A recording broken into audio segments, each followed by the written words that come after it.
আমাদের অনেক সময় একটা কমন প্রবলেম হয় সেটা হচ্ছে যে আমাদের কানের ভিতরে টিকটিক করে শব্দ অথবা ঝিনঝিন, ভোঁ, ভোঁ শব্দ আ শোনা যায়।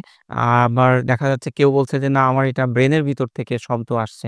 আসলে অনেক সময় এই প্রবলেমটা নিয়ে পেশেন্ট গুলো আসলে নিউরোলজিস্ট এর কাছেও অনেক সময় যায়। আবার দেখা যাচ্ছে কানের ডাক্তারের কাছেও যায়। আসলে আমাদের জানা উচিত যে আসলে এইটা কেন হয়?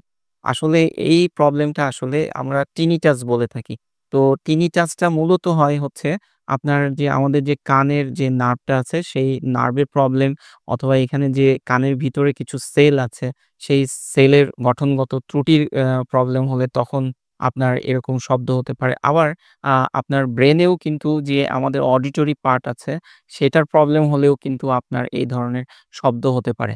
তো যখনই আপনি এরকম শব্দ কানে অথবা মাথার ভিতরে অনুভব করবেন, তখন আপনি দেরি না করে অবশ্যই একজন নাক, কান, গলা বিশেষজ্ঞ অথবা একজন নিউরোলজিস্ট এর পরামর্শ নিবেন। আশা করি সেখান থেকে আপনি পরিত্রাণ পাবেন। ধন্যবাদ।